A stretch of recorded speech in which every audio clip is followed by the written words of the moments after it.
الله الرحمن الرحيم. النهارده إن شاء الله مع فيديو جديد في دنيا طيور الزينة. والنهارده إن شاء الله بنتفقد زي ما تعودنا كل يوم، بنبص على الطيور بتاعتنا عاملة ازاي، وبنبدأ بسم الله الرحمن الرحيم، وبنقول وانت داخل لازم تقول ما شاء الله لا قوة إلا بالله، وبنذكر الله عز وجل، ونحاول نبص بقى على الطيور بتاعتنا ونشوف الدنيا فيها ايه. طبعا اول حاجة زي ما قلنا احنا طبعا بنتأكد نشوف الاكل بتاعهم عامل ايه. طبعا اللب واكلينه، واضح ان هم واكلينه خالص.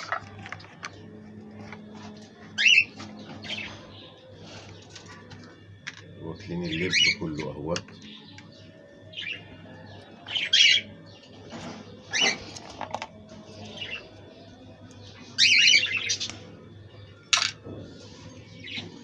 بننضف الأكلة زي ما انتم شايفين، بننضف اللب والقشر ده بيترمي، واحنا بننضف تحتنا على فكرة، ما بنسيبش الحاجة ديت لحد يشيلها، لا احنا اللي نشيلها علشان المفروض المكان بتاعنا يبقى نضيف على طول. ماشي، طبعا ده قشر اهو، خلاص خليه هنا عشان نجيب ان شاء الله. نجيب الأكل تاني وننضف ونعبي الأكالة. ده قشر، القشر لو نلاحظ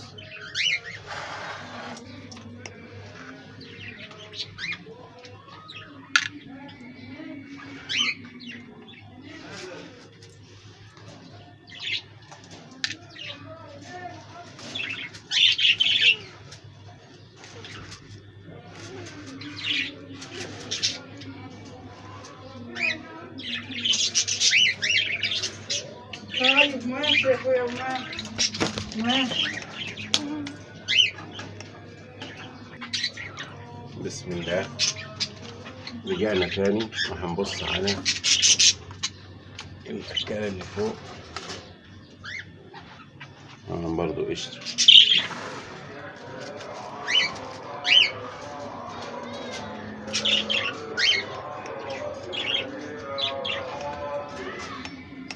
هناخد طبعا الأرضية دي لازم تتنضف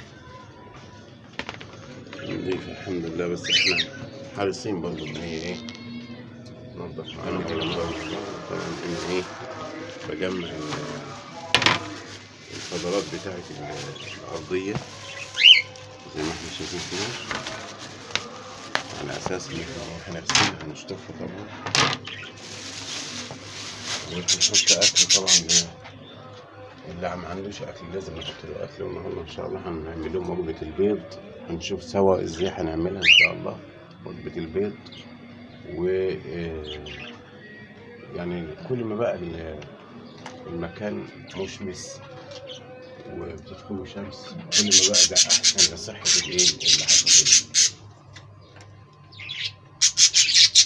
أنا لسه ما نفختش في ده، ما شفتش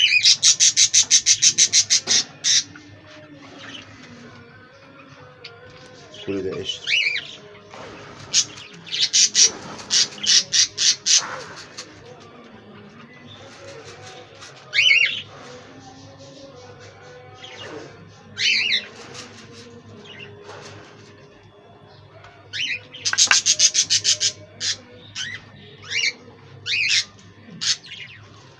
احنا طبعا كمان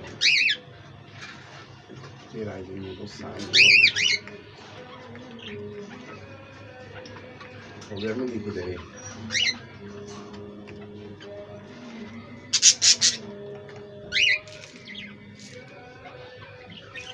هو واكل اللب يا جماعة.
ماشي.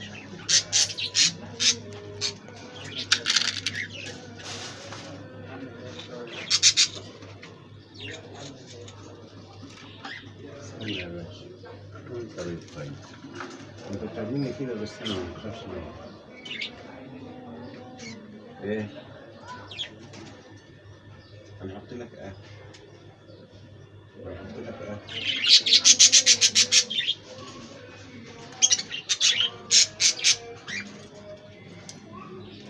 طبعا ايه.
طبعا بعد ما نعمل الاكلات هنرفع بقى الاكل ده علشان خاطر ايه اللي ما عندوش. طبعا دي ما عندهاش.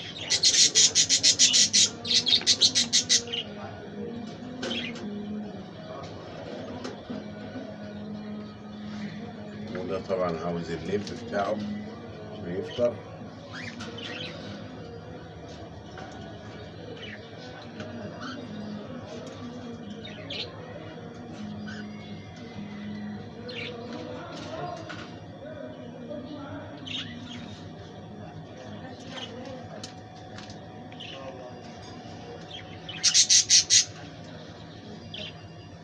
تمام. بعد كده ان شاء الله هنعمل لهم وجبة البيض وتابعونا ان شاء الله في وجبة البيض. نشوف وجبة البيض هنعملها ازاي. طبعا بنسلق البيض ونقطعه بالسكينة كده ونحط لهم ايه. بسم الله الرحمن الرحيم. احنا طبعا رجعنا تاني وهنشوف تحضير وجبة البيض. ده البيض مسلوق يا جماعة اهو. بيض مسلوق ماشي. احنا بنجيبه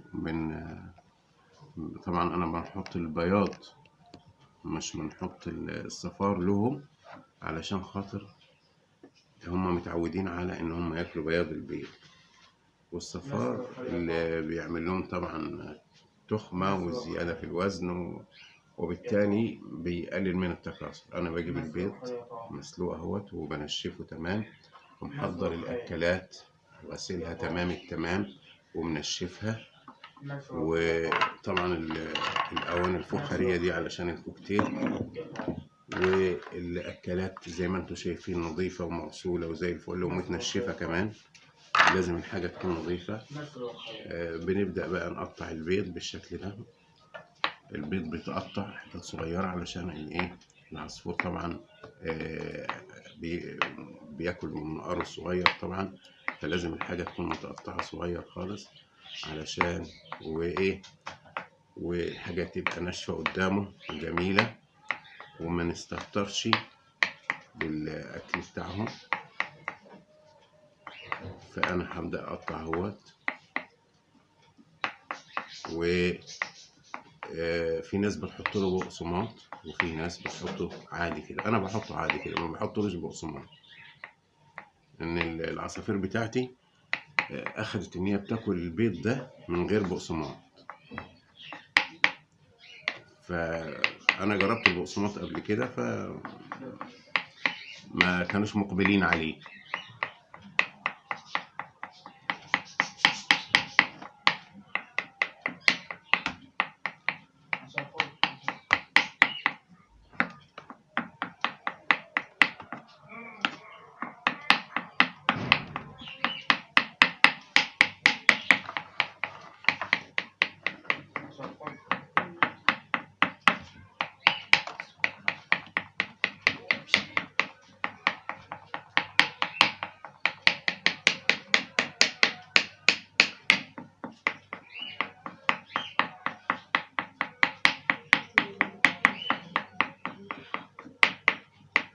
بنعلي طبعا نزود التقطيع خالص علشان خاطر ننعم البيض علشان يعرفوا ياكلوه. زي ما قلت لحضراتكم البيض ده بياكلوا مرة أو مرتين في الأسبوع.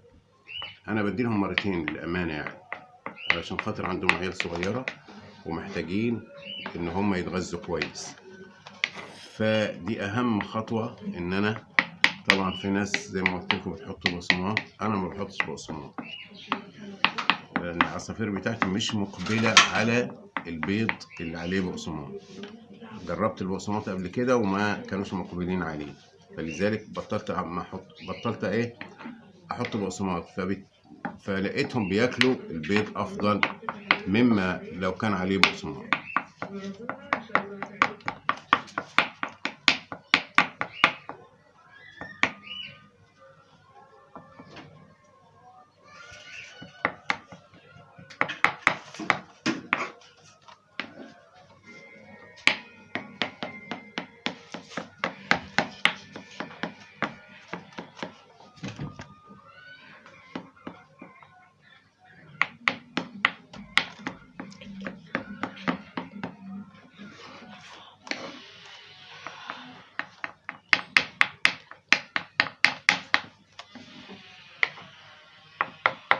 يعني كده انا نعمته برضو، بس كل ما كان انعم افضل،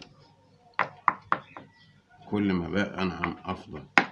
وهتشوفوا دلوقتي حضراتكم لما نحط لهم، هما بيستنوا الحاجة ديت، بيحبوها جدا. وخاصة البادجي بيحب البيض. الكوكتيل بياكلها بس يعني ايه علشان يمكن ان هو بيحط له كمية زيادة فبتغيب عنده اكتر. لكن البادجي يعني بيخلص بسرعة للأمانة يعني. والطيور البادجي سهلة في التربية ومطيعة.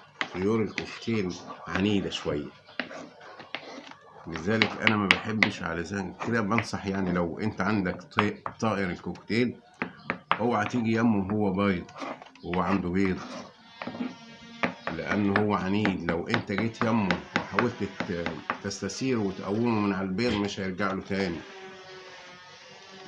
ما بيرضاش ان انت يعني. انا ما بعرفش انضف البياضة بتاعته، عايز انضفها ما اقدرش انضفها. ليه؟ ما يدكش فرصة ان انت تقرب منها. لو حاولت اقومه بالعافية مش هيرجع للبيض بتاعه. وحتى لو عنده عيال صغيرة ما تحاولش انك تستفزه لغاية عياله ما تكبر. لغاية عياله ما تكبر تبدأ تتدخل في الوقت ده وتنظف البياض.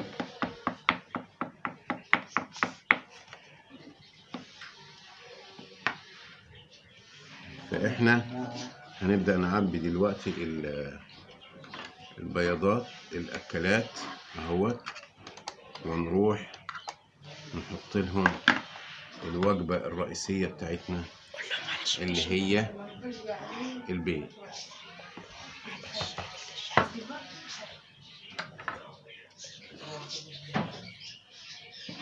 علشان كده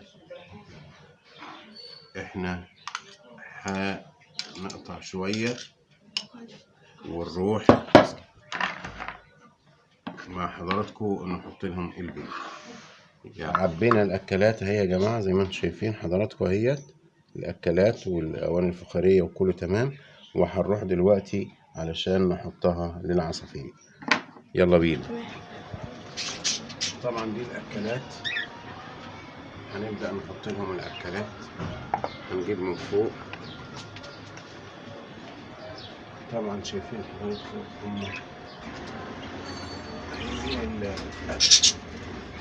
لو تشوفوا بقى ايه، بيحبوا وجبة البيض. شوفوا حضراتكم، بيحبوا وجبة البيض جدا، بيحبوا وجبة البيض أوي. يعني العصافير بتبقى فرحانة بيها.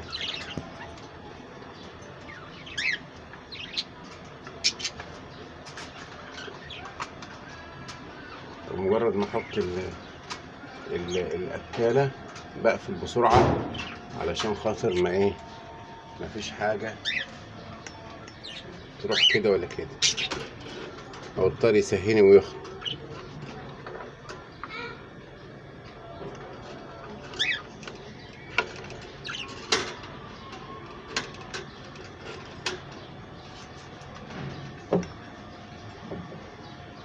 تمام.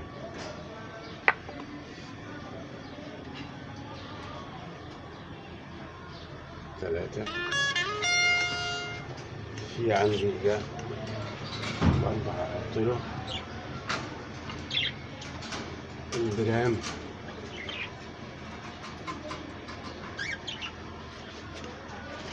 وده مستني برضه، عايز اهو الراجل. طبعا انتوا شايفين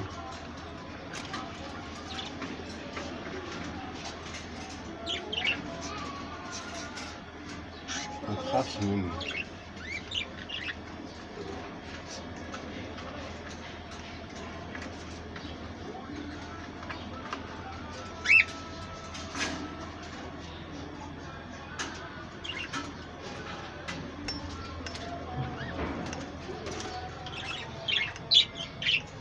طبعا حضراتكم شايفين اهوت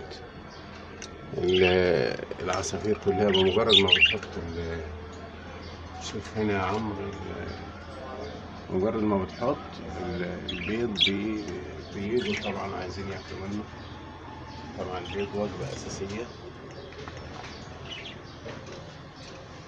طبعا بحط عليهم كل 3 أيام. فاضل واحدة هي دي، طبعا هحطها الاتنين دولت اللي هم عندهم عيال صغيرة اهي زيادة، رزقهم بقى.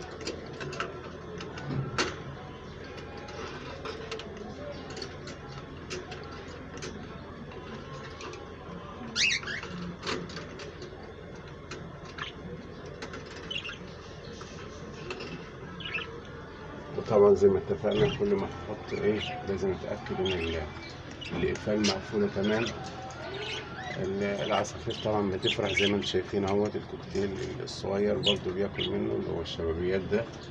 وعندي برضو العصافير هي. فدي طبعا زي ما قلنا وجبة مهمة جدا. بقول لك بقدمها لهم مثلا كل 3 أيام مرة أو يومين مرة. طبعا هنا برضو كنت عايز أبص بصة سريعة كده على الصغنانين دول، بس سريع كده ونقفل عليهم تاني. بسم الله الرحمن الرحيم. لازم الاقي بايدي كده علشان بسم الله ما شاء الله ما شاء الله، عشان لو عايزين حاجة. تمام تمام زي ما انتم شايفين الالوان بسم الله ما شاء الله تمام التمام. الفراخ اهي صغيرين هم، الالوان بتاعتهم كويسة الحمد لله. واتأكد ان طبعا ده هنتابعهم مع حضراتكم يوم بشوية بشوية كده. كل مدى هنفتح نبص عليهم ونتأكد ان هم تمام. الوانهم بسم الله ما شاء الله زي ما انتم شايفين الوانهم جميلة. ممكن برضو تلقط من هنا. طبعا امهم مقلقة زي ما انتم شايفين كده عايزة تخش، فانا هقفل بسرعة عشان ما اقلقهاش.